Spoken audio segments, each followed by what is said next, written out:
toi, quand j'ai commencé à te mettre ta crème, à te toucher ta peau, j'ai fait oh waouh. Genre, qu'est-ce que tu fais? Parce que je pense que ton nettoyage de peau, il a vraiment un truc et il marche. Et moi, je veux que quand mes patientes viennent me voir, elles aient une jolie peau. Je me balade sur internet et je vois propositions de stage, répondre aux standards, Morning, Virgin Radio, Camille Combal. C'est d'hydrater ses fesses. Et je te jure que c'est vrai. C'est hyper important. Hydratez-vous les fesses. Voilà. Mais tout le monde m'appelle Clara. Bienvenue dans Sublimez-vous, un podcast qui parle de beauté et de confiance en soi. Une fois toutes les 2 semaines, je reçois un invité qui a changé ma vie et qui changera probablement la vôtre. Aujourd'hui, je reçois un invité d'exception, Carla, qui a d'abord été ma cliente, mais qui a été surtout un énorme coup de cœur dès le départ et aujourd'hui une amie. Carla, je suis trop contente d'être avec toi. Mais de même, moi aussi. On a essayé de se faire une ambiance très On est dans un feng shui time. C'est top. Je suis très à l'aise, je suis très bien. Ça va, tu vas bien? Bah écoute, ça va, merci de me recevoir dans cet super épisode de Sublime. Et non, franchement, trop contente d'être là. Carla, bien sûr, j'aurais bien aimé que tu te présentes. Avec et plaisir. Je commence toujours tous les podcasts par... J'aime bien qu'on explique un peu comment on se connaît, qu'est-ce qui fait qu'aujourd'hui tu es là en face de moi. Est-ce que tu t'en rappelles, la première fois qu'on s'est parlé? Bien sûr, déjà la première fois que je t'ai parlé de mémoire, c'était l'année de mon mariage. Et je cherchais une super fille pour me maquiller et pour me, entre guillemets, sublimer, vu qu'on est dedans. Et je t'ai contactée, j'avais le mariage de ma meilleure amie. Je me suis dit, tu sais quoi, c'est le bon moment de, entre guillemets, tester, de voir ce que je vais prendre dans quelques mois. Et t'es venue à la maison et ça a été... Il y a eu un truc. Ouais, ça a été tout de suite génial. Et surtout, le résultat, c'est exactement ce que je voulais. C'était naturel, c'était moi... entre guillemets, en mieux. Ah, j'adore. Non, mais c'est vrai. Tu sais, c'est à chaque fois ce qu'on disait, à chaque fois que tu venais à la maison, tu me disais, c'est fou, parce que t'es une des seules qui me demande pas trop, mais en fait, t'arrives quand même à être un petit peu maquillée, un petit peu, et ça le rendait bien, quoi. C'est exactement moi, je me sentais bien, j'étais moi-même, j'étais pas trop, j'étais pas... Puis bon, voilà, comme tu sais, j'ai une peau, entre guillemets, un petit peu atypique, avec des taches de rousseur. Bon, il faut quand même bien la maquiller. Non, mais si tu veux, c'est quand même compliqué, en vrai, c'est pas le plus simple. Non, c'est vrai, ce que tu dis, c'est qu'un maquillage subtil... je voulais pas dire un maquillage, justement. Un maquillage, comme on dit, naturel. Oui, c'est le plus compliqué. Ça me fait rire quand il y a des clients, mais elles le savent pas, très certainement, qui viennent et qui disent « Non, mais moi, ça va, c'est rapide, c'est naturel. » Mais alors qu'en fait, c'est ce qu'il y a de plus compliqué. C'est ça, parce qu'il faut que ça soit simple. C'est simple et à la fois, c'est énormément de précision. Faut pas qu'il y ait trop de couvrance, faut pas que ça soit trop colère avec ton corps. Voilà. Et du coup, on s'est revus pour son mariage. On s'est revus pour mon mariage, donc ça s'est encore une fois super bien passé. et après, on s'est pas lâché, parce que bon, déjà, tu t'es venue au salon. Donc pour un peu... du coup, j'ai un salon de beauté dans Paris, dans le 16e arrondissement. On va y venir. Voilà, qui s'appelle Jescar Lab, où t'es venue, justement, plusieurs fois. Et ce qui est cool, c'est qu'on a des métiers très complémentaires. Du coup, pour sublimer les gens, pour les faire sentir bien. Et... C'était un moment exceptionnel. D'ailleurs, j'embrasse très, très fort ta mamie parce qu'elle m'avait marquée, elle me faisait énormément penser à la mienne. C'était, je sais pas, ce moment, en fait, j'oublierai jamais de toute façon parce que vraiment, il était hors du temps et voilà, on a plein de points communs et on a des valeurs communes. Exactement. On était faites de toute façon pour se rencontrer. C'est ça. Et on en est là, tu vois. Et on est là aujourd'hui. Et c'est vrai que, alors, ce Scarlab, tu vas voir d'où je vais faire le lien, tu vas rire. C'est que quand je maquille, je commence toujours par toucher la personne. Alors déjà, pour à vos souhaits. Taïch, comme dirait ma grand-mère. En fait, je commence toujours par toucher la personne. Déjà, j'avais appris ça d'ailleurs à une formation avec Tom Sapin, déjà parce que pour mettre de la crème, tout simplement pour hydrater la peau, mais c'est aussi parce que c'est le premier contact que tu as avec la cliente. Je pense que tu vas très bien comprendre ce que je dis. Et donc toi, quand j'ai commencé à te mettre ta crème, à te toucher ta peau, j'ai fait oh waouh. Genre, qu'est-ce que tu fais? Et j'en touche des peaux parce que du coup à chaque fois que je travaille, c'est la première chose que je fais. En même temps, ça détend, surtout quand c'est une mariée, etc. On a besoin de lui apporter un mais moi, tu m'avais détendu, d'énergie. tu m'avais un petit peu massé, tu m'avais dit ça va. J'ai là, continue. Elle me dit, mais gare, laisse tomber ici. Je dis, non, mais continue. Ça fait trop du bien, c'est vrai. Non, tu vois. Mais j'ai vu que t'avais Merci. 5 sur toi.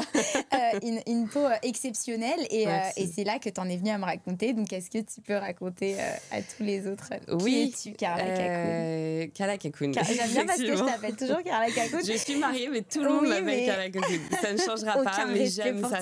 Non, c'est pas grave. C'est pas grave, il m'en veut pas, il le sait. Et franchement, on est super bien vis-à-vis de ça. Mais moi, je t'ai connue en fait en tant que Carla Cacoun, du coup. Donc, les gens m'appellent encore comme ça. Enfin, c'est ça. La sonorité de mon nom et de mon prénom, mon nom va bien ensemble, tu vois. C'est vrai, on en a rigolé des années. Au final, ça devient vraiment fluide, Carla Cacoun. Donc, voilà, j'ai 31 ans et j'ai cofondé The Scar Lab avec ma meilleure amie Anne. Il y a bientôt 4 ans. Moi, personnellement, ça fait 5 ans que je fais ça. Donc, je dis skin experte, facialiste, experte de la peau, en tout cas. Anne gère le corps dans l'Institut. Donc, en fait, on a lancé, si tu veux, toutes les techniques un petit peu de sculpting du corps, de rajeunissement, en fait, de la peau. Moi, pour ma part, je fais tout ce qui est nettoyage. Donc, je touche à la peau.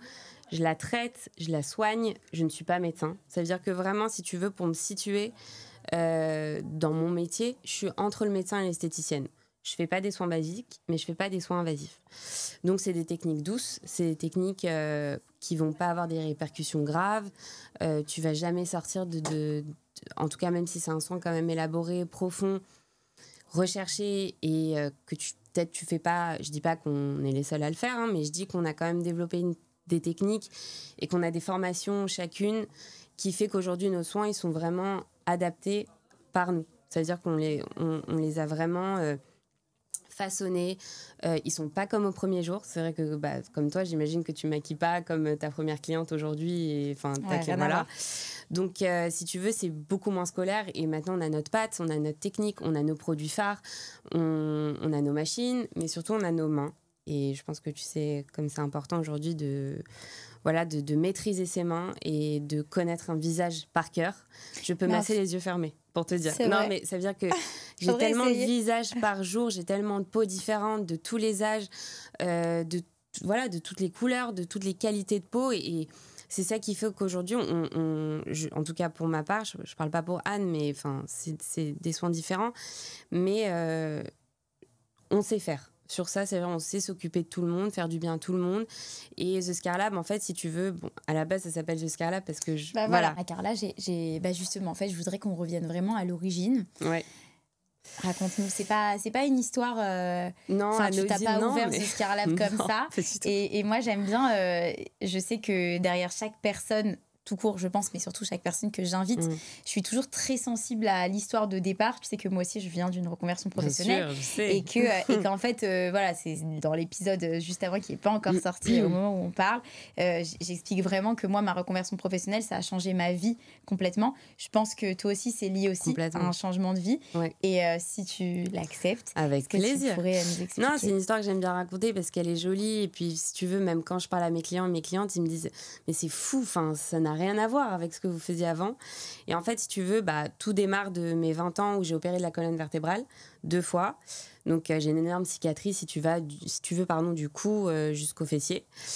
Et elle est moche. Enfin, si tu veux, pour moi, une cicatrice aujourd'hui est très belle, dans le sens où, voilà, c'est ta marque de fabrique, c'est ce qui a fait... Te définit, voilà, ce qui te définit aujourd'hui, effectivement, et surtout ce qui définit, entre guillemets, ma vie, parce que ça a lancé ce que je fais aujourd'hui. C'est beau ce que tu dis, c'est incroyable. Non, mais c'est une vraie marque de vie. Parce que souvent, les cicatrices, aujourd'hui, c'est un truc négatif, c'est incroyable, parce que... Voilà, et donc, j'ai dû réopérer 2 ans après, et si tu veux, moi, j'étais dans le milieu des médias, donc j'ai une licence de journaliste. Avant ça, j'avais fait du droit. Bon, j'avais pas du tout aimé.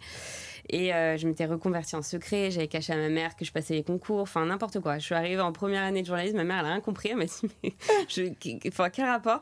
Je m'étais dit que t'allais être avocate. Mais en fait, si tu veux, dans sa tête, c'était pas une surprise en vrai, parce qu'elle savait que j'ai toujours aimé la radio. J'aime toujours la radio. Depuis que je suis née, j'écoute la radio. Mon grand-père, il dormait avec la radio comme ça.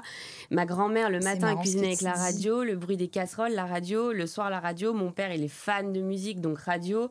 Et quand j'étais petite, j'écoutais que la radio. Mais c'est drôle parce pas que télé. Moi, tu vois, mon grand-père, pareil, il appelle ça Attends, comment il appelle ça? Je sais plus, mais il a un nom pour dire la radio. Genre, je me rappelle plus. C'est trop drôle. Il a sa radio qui se Bien trimballe sûr, comme ça dans sa cuisine. Le truc que tu lèves, là. Mais moi, du coup, je suis allergique à la radio. En fait, ça en fait une passion. Tu vois, comme quoi, genre, j'adore Spotify et tout. Enfin, oui, Spotify, c'est bon. Non, j'ai pas le droit de le dire aussi. Spotify. Non, j'adore. J'ai mes listes de lecture. Je suis une fan de musique. J'ai besoin de musique pour ma vie. Mais le son de la radio, qui est différent du coup du son me dérange. Et c'est pour ça que je suis venue à écouter des podcasts. C'était une aparté, mais comme quoi, tu vois, il y a des gens qui en ont fait une passion. Moi, j'ai pas eu de voiture pendant 3 ans. J'étais pas très bien parce que justement, j'avais pas la radio le matin, j'avais pas de voix. En fait, j'aimais me réveiller, me coucher avec une voix. Et peut-être que c'était rassurant aussi, tu vois, j'en sais rien. Mais enfin, pour te dire, mon grand-père n'avait pas de téléphone. Donc, si tu veux, c'était la radio. Écouter les infos, allumer la radio. Enfin, c'était vraiment. Il a toujours pas de téléphone. C'était une phrase. Ouais, voilà.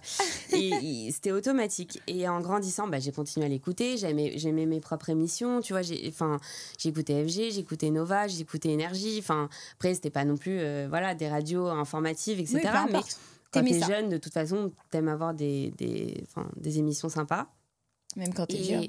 Et en grandissant, franchement, je disais, je rêve de bosser dans un morning radio. C'était mon rêve, vraiment. Et en finissant mes études, j'avais fait des stages au préalable, quoi. Et j'ai commencé à la radio juive, pendant mes études, où on avait lancé une émission, justement, avec Elise Goldfarb et Julia Layani, qui s'appelait La Bande à Carla, qui était, mais quand je te dis, un fou rire. Ça passait une fois par mois à 23h, et je pense qu'il y avait 3 auditeurs. On enregistrait l'émission, on avait vraiment, mais en 19 ans, je crois, un truc comme ça, on disait que des bêtises. Mais on peut pas les écouter, écoute, je pense pas qu'elles sont encore... Tu sais, il y avait pas encore tout ça à l'époque, c'était il y a 11 ans. Oui. Et mais enfin, on était en direct sur Facebook, je crois qu'à l'époque, on faisait des vidéos YouTube, on s'éclatait. Et à nous 3, ça nous a donné vraiment la passion du truc. Moi, j'étais en stage dans cette radio communautaire juive, RCJ. Qui vraiment m'a entre guillemets construite, quoi. Enfin, tu faisais tout, tu faisais le café, la régie, l'écriture, t'étais en même temps, t'allais chercher les invités mais t'étais encore au micro en même temps, le régisseur, enfin c'était le même toute la journée. Enfin, tu vois, il y avait pas de petits métiers, de grands postes, tout était, et c'est comme ça que t'apprends. Bien sûr. Au final. D'ailleurs, merci Sandrine Seban de m'avoir vraiment ouvert les portes alors que j'avais jamais eu le moindre, le moindre touché dans les médias, quoi. C'était mon premier stage. Et elle m'a dit, tu vas voir, on gagne pas d'argent, mais c'est super sympa. Et alors, tu gagnais pas d'argent, donc tu as travaillé en... Rien du tout. En bénévole, je me levais le matin, j'avais mes cours l'après-midi, j'allais avec ma petite voiture, à l'époque j'habitais à Sarcelles chez ma grand-mère, je faisais 1h30 de route le matin, j'arrivais, il y avait l'émission Les Matinales qui commençait à 11h, enfin pour moi c'était pas trop des matinales, mais... Et d'ailleurs après je suis arrivée chez Virgin Radio, j'ai dit oui, j'ai bossé dans les matinales à 11h, ils m'ont regardé tous, ils m'ont dit qu'est-ce que tu racontes ce matin? Je dis oui, voilà, enfin les radios juives, faut pas trop en demander non plus, mais bon, enfin tu vois, tout était drôle et génial et familial, et c'est ça que j'ai adoré. Mais ce qui est incroyable, c'est que du coup, toutes les 3, vous travaillez aujourd'hui, enfin vous avez fait... Bon, alors toi, tu travailles plus dans les médias, mais finalement, ça vous a vachement lancé. Ça veut dire, d'un truc dont on parle, genre on a l'impression que c'est un truc... on est toujours amis, surtout, et on se dit, mais où on a démarré, quoi. Enfin, Julia, à la base, elle prenait les photos. Élise, c'était un peu ma punchline woman qui animait l'émission. Après, Julia a rejoint l'émission. C'était un bordel général. On a invité des gens juste parce qu'ils chantaient bien, mais en vrai, c'était même pas leur métier. Enfin, à un moment, on a eu le cousin d'Élise qui est aujourd'hui influenceur en Israël. Enfin, bon, bref. Et je vais pas m'éparpiller parce que je pourrais t'en parler des heures, vraiment, de ces émissions fou rire. En tout cas, t'en parles avec beaucoup de nostalgie. Ouais, non, mais franchement, on parlait de tout, on parlait de trucs féminins à l'antenne. Ça se trouve, il y a des rabbins qui nous écoutaient. Élise qui parlait d'épilation dans tous les sens. Enfin, t'as compris, c'était n'importe quoi. C'est marrant parce que ça m'étonne pas évidemment, du tout. Mais tu vois pourquoi. Et c'est ça aussi la liberté de la radio, c'est que t'es pas filmé, tout est génial, enfin, tout est simple. Et à la fin de mes études, en fait, j'avais pas de stage et je me faisais opérer. Donc, c'était l'année de mon opération. Et je me dis, mais je suis tellement mal, j'ai pas de stage de fin d'année, comment je vais faire? Et je suis après mon opération au mois de juillet et je dois en fait valider mon stage pour septembre. C'est-à-dire que si j'avais un truc de 6 mois, ça passait, mais il fallait vraiment pour avoir mon diplôme. Mais c'était quoi en fait cette opération? C'était une opération qui a été prévue du la coup, colonne c'était vertébrale. pas Moi, j'ai un syndrome des lèvres dans l'os, ça veut dire que j'ai les tissus conjonctifs, je suis très très souple, mais maladif. Ça veut dire que, je vais pas te montrer parce que c'est pas kiff, non, mais si tu veux, je suis très très souple, je suis d'une extrême souplesse et j'ai une double scoliose. Donc en fait, il fallait vraiment consolider mes os. Et après ça, 2 ans après cette première opération, j'ai enlevé le matériel. Donc là, aujourd'hui, j'ai plus rien, mais je fais des cours de posture. Je prends vraiment soin de moi. Et je fais vraiment attention à ça parce que, pendant quelques mois, ça peut vraiment dégénérer bizarre. Du coup, c'est constamment des cours, du pilates, des cours de posture, du barre au sol. Enfin, il faut tout le temps que je sois... faut jamais que j'arrête le sport. Voilà.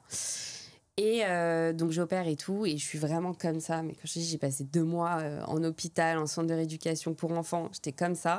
Ou pour info, tu t'es retrouvée avec ma petite cousine. Exactement, incroyable. Sarah. Et que j'embrasse fort d'ailleurs. Ouais. Et vraiment. Elle sera contente. Ouais, vraiment. Et non, je me balade sur Internet et je vois proposition de stage, répondre aux standards, Morning, Virgin Radio, Camille Combal. Et là, je dis, je vais postuler. J'ai rien d'autre. Qui va m'accepter comme ça au mois de juillet? Tu sais, les radios, elles sont fermées. C'est bye, quoi. Et je vais rencontrer le producteur de l'émission et il me dit, écoute, franchement, avec le background que tu as sur ton, entre guillemets, CV, bon, t'es un peu trop qualifié pour le standard. Soit mon assistante de prod. Et là, t'avais quel âge? C'était à combien de temps, juste pour qu'on se situe? Là, j'ai 31 ans, donc j'avais 20 ans. Je démarrais, j'ai 21. Non, okay. 20, allez. Non, je te dis des bêtises. J'ai fait ça 6 ans. Ouais, 22 ans. 22, 23 ans. 23 ans. Ouais, fin de mes études, 22, 23 ans. J'allais faire 23. Et j'arrive comme ça. Vraiment, je marchais comme ça. T'avais quoi, une attelle Non, j'étais en fait, si tu veux, j'étais avec des barres dans le dos. Des barres dans le dos. Comme ça. Parce qu'il y a des personnes qui nous écoutent et qui nous voient pas. 60 degrés, il faisait 60 degrés. J'étais dans le hall d'Europe 1 parce que Virgin Radio appartient à Europe 1. Enfin, à l'époque, parce qu'il n'y a plus Virgin Radio aujourd'hui, c'est devenu Europe 2. Et j'arrive comme ça, il me dit ça va? Je dis oui, ça va super, je viens pour postuler un stage et tout. Le mec est mort de rire, faut t'accompagner, il m'a dit elle est complètement fêlée. Je dis vas-y, ok. Et bref, on parle, il est mort de rire, il me dit bon, allez, écoute, deviens ma stagiaire, mon assistante de prod. Moi, j'adore ces histoires, organiser le bordel, les confettis, tout, machin. Et en fait, on se doute pas, mais derrière une équipe radio que t'entends à l'antenne, mais t'as 20 personnes. T'as les auteurs, t'as le producteur, t'as le régisseur, t'as le mec qui fait les bruits, t'as le mec qui fait les jingles. Enfin, c'est une équipe énorme. Et du coup, je deviens stagiaire en morning radio. Donc, comme j'ai toujours rêvé, quoi. J'arrivais, en plus, Camille Combal, top. Un monstre de radio, quoi. Une bombe atomique humainement bombe atomique aussi. Je pense qu'il doit être pareil dans la vraie vie. Je l'adore. Le mec le plus sain que j'ai rencontré dans ce milieu, honnêtement. Mais moi, il me faisait vraiment faire pipi sur moi. Genre quand il faisait les... Mais malgré lui, en plus, parfois, tu vois, il y a des mimiques. C'est l'une des personnes les plus drôles qui existent sur Terre, de toute façon. Genre, c'était quoi ton frère, il en pense pas? Mais moi, c'est-à-dire que quand ils remettent les images, je peux rire pendant 3 heures. Mais trop fort. Ah non, il est trop fort. Et puis, j'arrivais dans le milieu que j'adorais, quoi. J'étais dans un morning radio. Ta mère, à ce moment, elle ma mère est trop contente parce qu'elle se dit bon, ma fille est France-François Premier, je suis Europe 1, top. Tu vois, il y a ce côté un peu célébrité aussi qui est cool, quoi. C'est ça, t'as croisé qui, machin. En plus, c'est Europe 1 dans les mêmes bureaux, t'avais tous les politiques qui passaient, t'avais des grosses personnalités. Nous, on recevait les chanteurs, etc. Tu vois, mais en tout cas, personnalité politique, c'était génial. On rigolait grave. En fait, Camille, si tu veux, il avait pas, entre guillemets, de poste pour moi à la radio. Du coup, je suis allée sur C8 avec lui, en prod, pareil, ou pour gérer sa chronique, organiser les tournages, tout, quoi. Donc là, t'es plus en radio, t'es en télé. Je passe en télé sur C8, sur l'émission Touche pas à mon poste. Ok. Pour la chronique de Camille, en tout cas. Donc, équipe top, tout bien, quoi. T'as dû tellement rire. J'ai que ri, en fait. J'ai pas, évidemment, beaucoup de stress, tu vois, parce que c'est du direct, donc que ça soit radio ou télé, t'es constamment dans est-ce que ça va bien se passer, est-ce que vraiment ça va se faire, ce que t'as fait. Parce que parfois, je me rappelle toujours d'une fois où j'étais dans un bureau de prod et c'était pas... comme je bossais tous les jours avec Camille, je crois que c'était 4 fois par semaine sa chronique. À l'époque, il n'y avait pas le vendredi. On recevait les Chevaliers du Fiel dans TPMP. Ok. Et ils ont un sketch sur les camions poubelles. Et là, je reçois un appel, je suis dans le bureau de prod. Ouais, Carla, faut trouver un mini camion poubelle pour 17h qui va rentrer dans le studio. Je dis quoi? Dans les studios Canal à Boulogne. tu vois la grandeur d'un camion poubelle, c'est impossible. Donc je trouve un mini camion poubelle où genre pour 2 personnes, tu les connais, enfin qui passent dans la rue. Je dis mais comment j'ai trouvé ça? Bref, je le trouve au final ça a pas joué, tu vois. Mais c'est ça. Mais moi j'adorais vibrer pour ça. En fait, c'est exactement. Tu vibrais tout le temps. Et puis t'avais une reconnaissance personnelle quand ça marchait, quand ça faisait rire les gens, quand aussi les animateurs pour qui tu bossais, ils étaient contents. Quand l'équipe de prod, tout se passait bien, évidemment. Il y a des hauts, des bas, des engueulades, des trucs. C'est évident. Enfin, c'est comme dans toute société, quoi. Exactement. Et de là, après, j'ai passé C8. Je suis retournée en radio. Camille m'a dit, écoute, t'as toujours voulu être journaliste. C'est ton métier de base. Sois la journaliste de l'émission pour le morning. Je fais, ok, trop bien. Pas celle qui faisait les infos, celle qui trouve les infos un peu chelou, genre que la reine d'Angleterre elle a toujours pas le permis mais elle conduit, tu vois, personne le sait, mais enfin c'est des trucs... on le sait, voilà, on le sait, c'est incroyable, tu vois, je le savais pas bah ça. voilà, mais c'est que des trucs maintenant, comme elle ça plus, mais en plus j'avais développé une passion, je me rappelle, pour Meghan Markle et le prince Harry à l'époque. Il m'a dit mais j'en peux plus, j'ai que des news sur la famille d'Angleterre tous les jours. Je dis mais attends, c'est hyper d'actu, tu te rends pas compte et tout.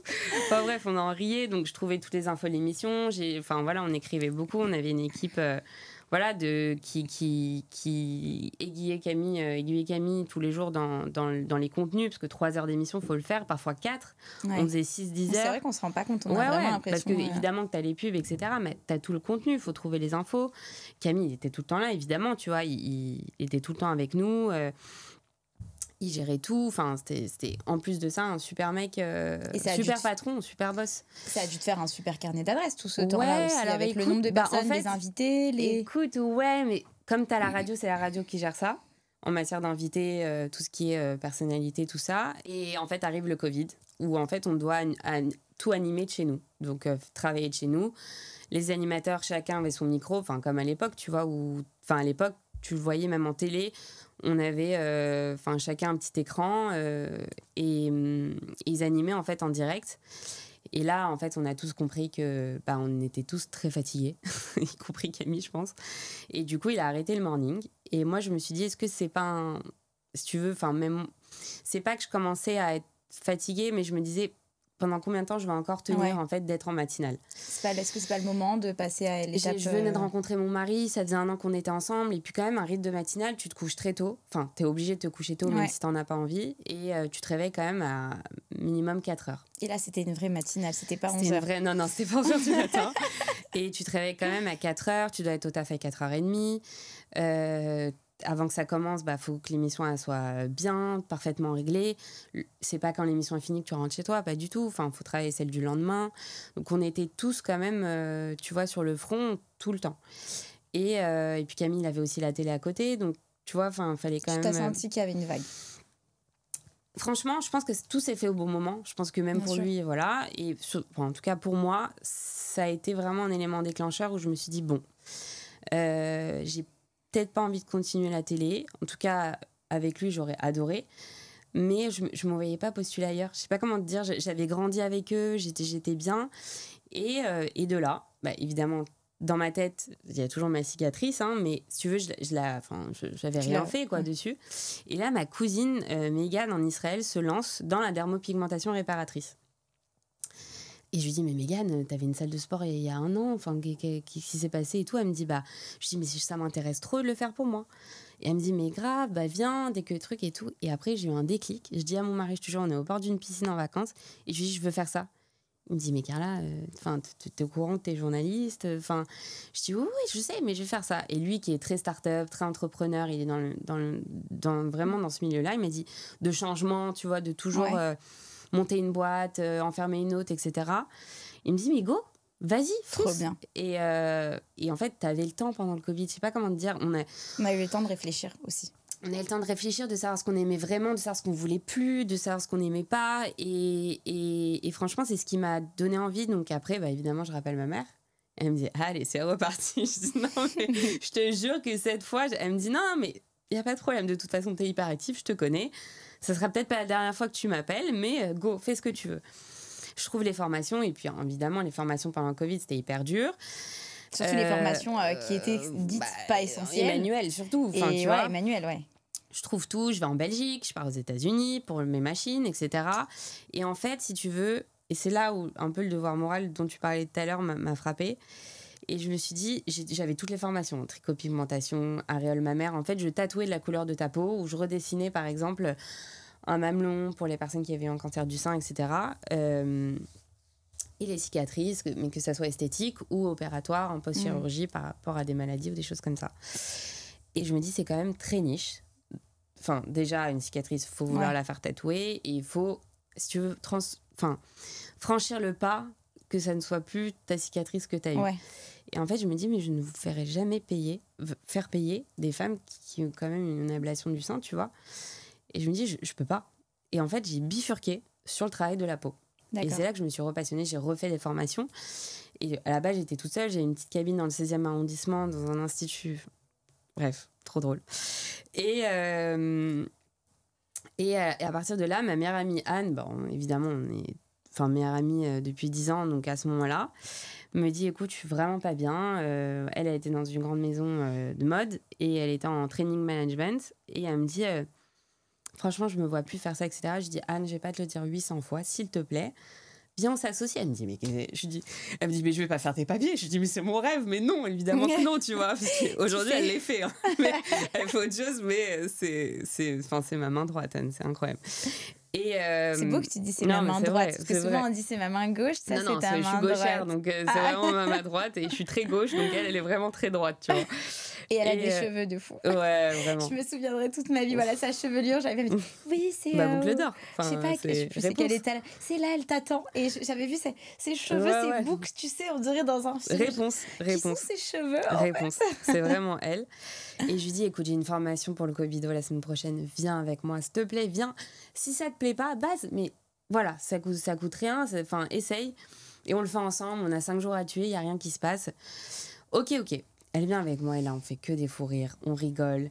On aime ce qu'on fait. On se pratique à l'une et l'autre. C'est-à-dire que j'ai fait mon truc de diplôme sur elle. Je lui ai littéralement craché dessus tellement j'ai ri. Mais Anne, tu te rends compte que ça peut être ça, notre quotidien? Et elle me dit, vas-y, go. Elle fait les formations en parallèle de drainage lymphatique avec Renata França et tout. Je sais jamais si on dit Franca ou França. Ouais, bref. Non plus, mais on a tous compris. Mais à l'époque, du coup, c'est pas, au final, c'est pas très connu. Non, aujourd'hui, écoute, c'est vrai. C'est vrai qu'à l'époque, il y avait, je crois, même pas encore l'école des facialistes à Paris. C'est soit t'es esthéticienne et tu fais des soins entre guillemets normaux, scolaires, en institut de grande maison ou de quartier, tu vois. Soit tu vas vraiment chez ton médecin et chez ta dermato et elle te fait un nettoyage de peau, mais tu ressors pas comme après un soin de visage. Voilà, on l'a tous fait. Et oui, donc je dis pas qu'on est pionnière parce que, si tu veux, j'en sais vraiment rien. Mais en tout cas, je pense qu'on a entre guillemets lancé le côté skincare cool, facialiste cool et salon de beauté vraiment indépendant où tu te sens bien, tu te sens comme chez toi. En tout cas, c'est ce que nos clients et nos clientes nous disent. C'est que c'est comme à la maison, tu papotes, tout à peu près deviennent des copains, des copines. On rigole, quoi, on partage nos lives. Comment t'expliques que ton... Parce que aujourd'hui, justement, il y a énormément de personnes qui se lancent dedans et c'est bien, ça veut dire que les gens ils prennent encore plus soin d'eux et tout, donc trop bien. Mais comment t'expliques que ce Scarlab, il y a ce côté un petit peu à part? Écoute, je sais pas si c'est à part, en tout cas ça l'est pour nous parce que notre quotidien n'est jamais le même, c'est-à-dire que c'est jamais routinier, on n'a jamais les mêmes, évidemment on a nos clientes récurrentes, mais la journée elle est jamais pareille. C'est-à-dire que tu dis je vais chez Scarlab, ça n'existe pas qu'on dise non mais moi je sais parce que je te recommande à beaucoup de mes clientes, mais tu sais que c'est parce que moi je viens chez toi, donc moi je suis voilà quoi. C'est vrai. Comment t'expliques aujourd'hui, pour toi c'est quoi votre force, une de vos forces en tout cas, qu'est-ce qui fait que les gens quand tu dis Scarlab ils disent ah oui Scarlab? Écoute, je pense que déjà on se renouvelle vachement dans le sens où évidemment nos soins restent tels quels, on change pas les prix. Notre carte c'est toujours la même, ça s'appelle toujours pareil, etc. Les intitulés de nos soins, mais on essaye toujours d'aller plus loin dans nos manœuvres, dans notre façon de faire, et je pense aussi qu'on a grandi avec le salon. Ça veut dire qu'aujourd'hui, la première année, et on a eu vraiment, je les remercierai jamais assez, mais des gens qui sont venus et qui ont... Scarlab, c'est que du bouche à oreille. On n'a jamais fait une pub sur les réseaux sociaux. On n'a jamais payé un article dans les magazines. Évidemment, on invitait des journalistes. T'es obligé de toute façon, mais pour pour voir aussi si on était aussi légitime, tu vois. Et je me rappellerai toujours, je te jure, au bout de... Je pense qu'on a ouvert au mois de mai. Et en septembre, Élise vient. Et elle poste. Et derrière, il y a...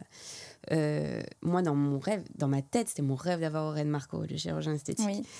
Et je me dis, je me sens pas encore, ça fait que 6 mois, tu vois. C'est surtout qu'il est, en fait, il est dans l'esthétique, donc non, c'est ça. hyper... c'est un médecin, déjà. Oui. T'imagines, tu fais une connerie, tu dis, c'est bon, bye, ferme boutique, au revoir, médecin tu vois. esthétique, donc médecin en fait, il connaît parfaitement... Il connaît par cœur tout ce que tu fais, voilà.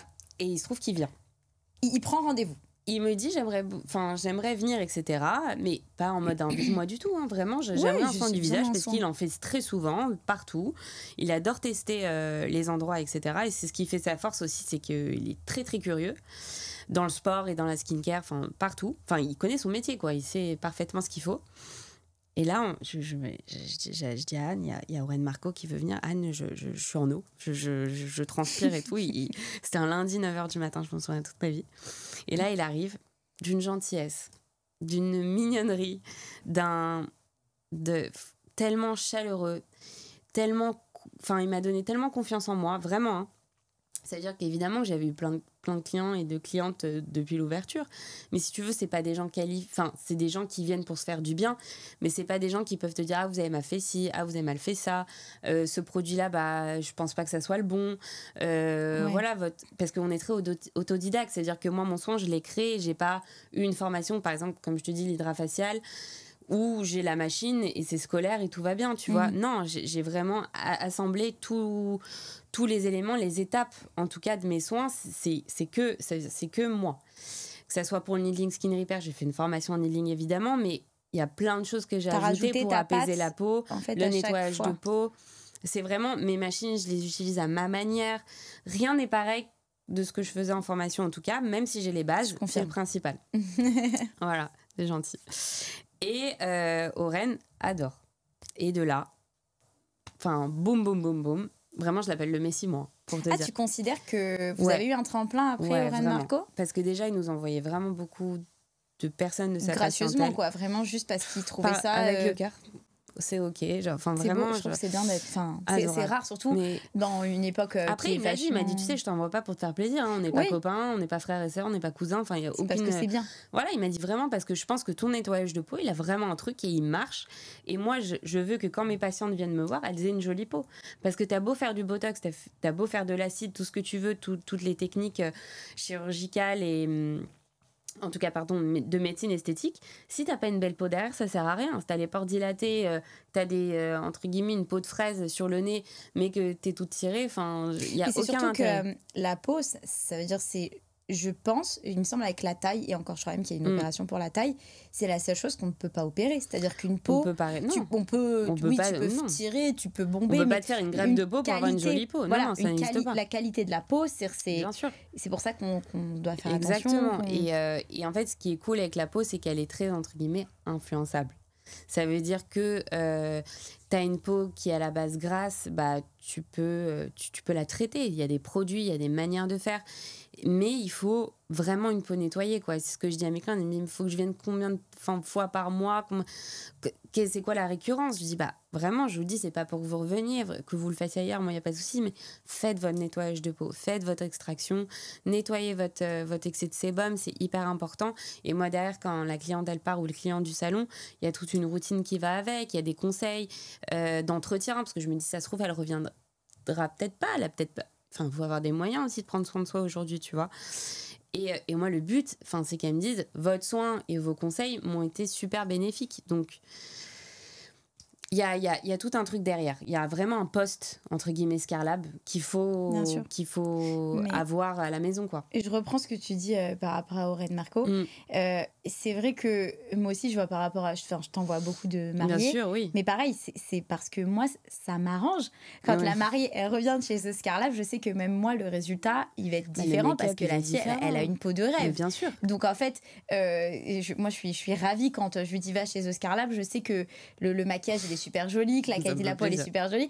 Et aussi, que la cliente est détendue. C'est-à-dire, je le dis tout le temps. Faut jamais venir la veille, parce que ça, toujours. C'est alors voilà, ça c'est important de le dire. 20 000 appels. Moi, alors, tu vas me dire si tu es d'accord avec moi. Moi, je dis toujours au minimum une semaine avant. Si vous voulez rajouter un cobido, en général, pour le coup, le cobido, il n'y a pas de problème, on peut le faire Moi, avant. en fait, je dis de pas venir la veille, c'est pas forcément pour les traces, les rougeurs, etc. C'est vraiment le niveau de stress.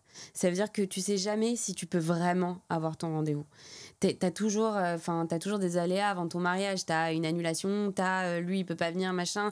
Ma maquilleuse m'a planté du coup, parce que c'est vraiment pas ton habitude, voilà. Mais ça m'est arrivé pour d'autres clientes et c'est vrai, tu vois. Donc t'as toujours des petits trucs où t'es vraiment comme ça la veille de ton mariage et t'as pas le temps d'avoir 1 heure pour toi, et c'est vrai. Donc alors moi, devrait. En fait, ça devrait faire partie des préparatifs. J'en ai qui prennent le pli de ça et qui disent aussi à leur copine du coup, et ça marche. Et non, ce qu'il faut, en fait, quand t'es une mariée, c'est... Moi, ce que je conseille, c'est de venir 1 mois avant. Tu testes, tu vois si le soin, à long terme, combien de temps les effets restent sur toi. Donc, elles viennent 1 mois avant et 4-5 jours avant le mariage. Ok. Et vraiment, si par exemple, parfois t'as du temps entre la mairie et la cérémonie, ou s'il y a seulement la mairie et une autre fête, ou voilà. Et la veille de ta cérémonie, tu peux revenir faire un cobido, parce que après, dès que la première étape est passée, t'es un petit peu plus détendu normalement. Ou pas. Donc voilà, donc t'as le temps de faire un petit cobido pour vraiment raviver les effets du soin, être lifté comme ça et avoir un make-up de rêve du coup par la suite. Donc ça, c'est vraiment la récurrence. Enfin, le conseil que je donne aux mariés. Non, c'est important parce qu'il y en a beaucoup qui nous suivent. Enfin, ça peut être aux mariés, en shooting. Oui, bien sûr. Plein à l'événement, pas que les mariages dans la vie. Mais voilà. Toi, ton métier, tu sais que c'est un podcast qui parle de beauté et de confiance en soi. Toi, ton métier, il est lié à la beauté et j'imagine que il est aussi pas mal lié à la confiance en soi. Est-ce que tu trouves que le fait d'avoir changé, de faire ce métier-là, ça t'a aidé toi-même dans ta confiance en toi ? Ouais, beaucoup, parce que déjà, je me sens vraiment utile, si tu veux. Dans mon métier, je me sens vraiment utile parce que j'ai des gens qui, après parfois plusieurs jours, après parfois plusieurs mois, voire plusieurs années, parce qu'il y avait quand même un certain travail à faire de peau, qui se sentent mieux dans leur peau. Et de voir... C'est le cas de le dire. Ouais, voilà, vraiment. Et de voir, en fait, des femmes, et des hommes, parce que j'ai beaucoup d'hommes maintenant, vraiment, j'ai pratiquement un mec par jour, c'est génial. Faudrait que je t'envoie le mien d'ailleurs. Ils disent tout ça, c'est trop drôle. Mais ils viennent, hein, je te jure que c'est trop marrant. Et ils sont hyper scolaires, c'est génial. Totalement. Tu reviens dans 3 mois, 3 mois pile, ils sont coucou, c'est moi. Mais génial. Et ils achètent les produits. Franchement, mais tu sais que je me suis dit que je devrais faire un tuto pour les hommes, les crèmes des hommes. J'ai dit avec ma mère. Non, je vais le faire avec ma mère pharmacienne. C'est top de top. Les soins pour les hommes, parce qu'en fait maintenant les hommes ils mettent des crèmes et tout. Ils savent pas quoi mettre. Défaut de nous les piquer, qu'ils aient les leurs. Du coup, ils nous les piquent, ils nous les vident et c'est pas fait pour eux et on est tous énervés. Big up à mon mari. Big up à mon mari. C'est ça. Bon, on va s'en occuper. C'est ça, exactement. Je te disais. Voilà, la beauté, la confiance en soi. Est-ce que toi, ça t'a aidé à avoir confiance en toi ? Oui, parce que déjà, je me suis aussi occupée de moi. C'est-à-dire que je me suis dit, je peux pas moi me négliger et m'occuper des gens. C'est ton image. Exactement. C'est pas forcément, il faut que je sois tout le temps en make-up, bien coiffée, etc. Mais au moins que je sois saine. C'est-à-dire que ma peau soit saine, que ce que je mange soit sain, que je veuille du bien à mon corps et que je lui rende bien surtout. Je dis pas que j'ai pas d'écart, pas du tout, hein. Moi j'adore la vie, j'adore manger, c'est ma passion. J'aime boire, j'ai arrêté de fumer effectivement, mais ça d'ailleurs vraiment ça a été un game changer pour ma peau. C'est vrai, vraiment. Et quand je t'ai connue, tu fumais? Ouais, je fumais pas beaucoup, mais je fumais, j'étais à 5 cigarettes par jour à peu près, mais des toutes fines, enfin voilà, c'était vraiment des clopes. Bon, j'avais la petite clope nerveuse, mais du coup, ça a quand même changé quand t'as arrêté. Ouais, de fou. Bah, en fait, ce qui est marrant, c'est que t'as parfois des clientes qui me disent « Ah, mais j'ai arrêté la clope, j'ai plein de boutons. » Et en fait, t'as vraiment 3 mois. Tu sais, c'est comme quand t'arrêtes la pilule, t'as vraiment 3 mois d'aléa. Bah, c'est pareil, en fait. Tu vas beaucoup tomber malade quand t'arrêtes la cigarette parce que t'as tes poumons, en fait, qui se réveillent. Et du coup, ton corps, en fait, se protège automatiquement et du coup, tombe malade et très sujet à attraper tout ce qui passe, quoi. Tu tombes malade, tu tousses, t'as tout le temps la voix cassée, etc. T'as des boutons partout parce que ta peau, elle rejette C'est hyper décourageant après, en fait au début. Non, mais en au fait, début. t'en as, bien sûr, mais t'en as qui n'ont pas du tout ça. Hein. Moi, mais je c'est important te dis pas parce que que j'ai eu des sorties d'acné. Ça donne envie de. Exactement. Je pense que ça va. Enfin, moi personnellement, je fume pas, mais je pense que ça peut intéresser beaucoup. Ouais, non, franchement, c'est. Et puis, tu le vois après à long terme. Enfin, ma voix a changé. J'ai la voix beaucoup moins grave qu'avant. J'avais une voix vraiment grave. Puis, tu sais, t'es tout le temps en train de faire ça quand tu fumes. Et puis maintenant, j'ai un bébé, je me verrais tellement pas fumer. Enfin, après, comment il va d'ailleurs? Très bien. Voilà, il a 1 an. Enfin, un an. Ouais. Après, évidemment, je sais que c'est compliqué d'arrêter de fumer. Je sais que c'est une vraie épreuve parfois pour les gens. Enfin, c'est quelque chose qui est dans leur quotidien depuis tellement longtemps que parfois ça fait partie d'eux, tu vois. Oui. Donc, c'est vraiment un step. Et en tout cas, voilà, vis-à-vis de ma peau, j'ai vraiment vu la différence. Et puis vis-à-vis du goût aussi, tu vois. Donc, en fait, je kiffe beaucoup plus la vie depuis que j'ai arrêté de fumer. Et oui, non, et, si tu veux, de devoir faire attention à moi, ça m'a fait du bien. C'est parce que, évidemment, dans le métier où j'étais avant, bah, t'es tout le temps en train de courir partout, t'as jamais. Enfin, voilà. En fait, tu travailles pour les autres aussi. C'est ça, exactement. Et là, bah voilà, je teste mes crèmes, je me fais des automassages. Tu vas nous montrer. Non, ouais, avec plaisir. Je m'occupe bien de mes cheveux. J'ai vraiment le temps. Je prends le temps tous les matins, que je sois pressée, de me mettre de la crème sur le corps, mais vraiment pendant 5 à 10 minutes. Je te jure, je me tartine. Et j'ai un conseil aussi. Il y a beaucoup de femmes qui viennent me voir, qui me disent j'ai beaucoup de boutons sur le fessier. Ok. Et en fait, personne n'en parle parce que tu vas pas dire à tes copines. Bon, il y en a qui en parlent parce que ont pas honte. Non, mais moi, j'ai parlé d'autres choses après. Autre chose, un peu tabou. Et elles aussi. me disent, j'ai beaucoup, avec plaisir, j'adore ça. Et elles me disent, j'ai beaucoup de boutons sur le fesse. Ouais, elle me dit, j'ai des boutons sur le fessier. Je te jure, j'ai que ça. Je comprends pas. J'ai toujours une belle peau, mais j'ai vraiment des boutons. Je lui dis, déjà, est-ce que tu restes longtemps avec ton legging de sport après le sport? Parce que t'as parfois 1 heure, 1 heure et demie, donc tu rentres chez toi, tu te douches pas forcément dans ta salle de sport. Et elle me dit non, c'est vrai, je lui change de pantalon direct. Mais surtout, le plus important, c'est d'hydrater ses fesses. Et je te jure que c'est vrai. C'est hyper important parce que c'est ça qui fait en fait que ta barrière cutanée, elle envoie pas en fait des impuretés. Donc la crème hydratante, tu la mets partout en fait. Tu la mets partout, mais surtout sur les fesses. Vraiment, c'est très important. Moins bête. Et c'est un anticellulite vu que tu te masses. Alors moi j'ai une question. Dis-moi. Merci pour cette information. Non mais on me la demande tout le temps. Mais donc, tu rigoles, mais je suis sûre que les gens ne reprendront pas parce qu'ils auront très certainement honte, mais que tout le monde va hydrater ses fesses. Avec plaisir, hydratez-vous les fesses. Voilà, c'est la phrase de ce podcast. Ah, je l'adore, je suis trop fan de toi. En fait, on n'aura pas le temps de tout dire, mais j'aime trop cet épisode. Ouais, attends, j'ai un truc. On est d'accord que en fait, tu dois choisir entre soit avoir de la moustache, soit avoir des boutons. Non, c'est pas vrai. Non, mais en fait, moi, c'est vraiment un vrai choix. Non, et du coup, finalement, je finis toujours par retirer la moustache et avoir des boutons. Bah, moi, écoute, personnellement, je le fais au fil et j'ai jamais un bouton. Seule ? Non, je vais à un institut. Ok. Et franchement, je vais essayer au fil alors. C'est exceptionnel. Et surtout que la repousse, elle est très très subtile. Donc, il y a vraiment peut-être parfois des semaines, voire des mois avant que tu y retournes. Oui, ça, j'avais entendu. Voilà. Et je me fais les sourcils aussi au fil. Et franchement, moi, ça marche très bien. Merci. Voilà. Merci pour cette information. Aider les gens. Importante. Le fil, c'est génial. Voilà, après, il faut que ça soit bien fait. C'est génial. Voilà. Ma Carla, j'avais en fait, il y avait 2 sujets, en toute honnêteté, dont j'ai vraiment besoin qu'on parle. Il y avait déjà quel était, comment t'aiderais justement une personne qui a pas forcément confiance en elle et on sait que finalement la confiance en soi c'est quelque chose de cyclique, hein. On n'a jamais confiance en soi à 100% toute sa vie. On a tous des phases de confiance en nous. On a des épisodes et on peut passer par c'est ça. Tu tombes enceinte, t'as pas forcément confiance en toi. Donc, exactement. Voilà. Et surtout quand on sait, je parle beaucoup pour les femmes, mais voilà, la vie d'une femme elle est marquée de plein d'évolutions, de plein de changements. Quels seraient justement les conseils que tu pourrais donner? Et ensuite j'avais aussi un autre sujet, vraiment envie qu'on en parle ensemble. Les conseils que je pourrais donner, c'est vraiment... Ils nous disent... Non. Ouais, ça passe trop vite. Ok. Les conseils que je pourrais donner, c'est vraiment de se faire du bien, faire ce qu'elles aiment. C'est-à-dire, tu sais que tu as besoin de marcher dans ta journée, prends 20 minutes pour marcher. Moi, c'est hyper important. Si je marche pas, je ne suis pas bien. Pour avoir confiance en soi, faut vraiment... faire ce qu'on aime, manger ce qu'on aime, évidemment pas gras, etc. Mais prendre du temps pour soi, en fait. Exactement. Je te jure que parfois mes clientes elles me disent mais j'ai pas le temps de venir. Je dis venons prendre rendez-vous et vous faites votre rendez-vous. Pas forcément pour venir et faire un soin, mais vraiment pour prendre du temps pour vous. Marquez ça dans votre agenda et vous faites votre quotidien en fonction de ce rendez-vous. Ouais. C'est un déj, tu peux le décaler. Ton rendez-vous, t'en as besoin. Moi, je suis d'accord avec toi et ce que je dis tout le temps, c'est que tu vois, dans l'avion, on te dit tout le temps de te protéger toi et après de protéger tes enfants. Et en fait, je trouve que c'est hyper important dans la vraie vie aussi. C'est comme ton couple. Je vois en fait tellement de personnes qui s'oublient, et à juste titre. Parfois, je vais aller à l'extrême, mais même parfois, elles ont un enfant malade ou j'en sais rien, plein d'épreuves dans leur vie et forcément, elles vont complètement s'oublier physiquement. Mais en fait, c'est pour ça, et moi, je me bats un peu pour ça aussi. Et c'est aussi pour ça que je fais ce podcast, c'est que par la beauté extérieure, on arrive aussi à de la confiance en soi et qui va petit à petit être intérieure et nous aider à faire plein de belles choses. Exactement. Et aussi, personne n'est...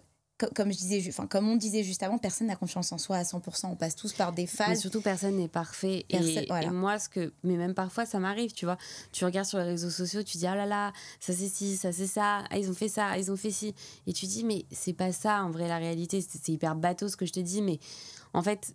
c'est toi et ta personne, c'est pas parce que lui il a fait ci que toi tu vas être bien en faisant ça.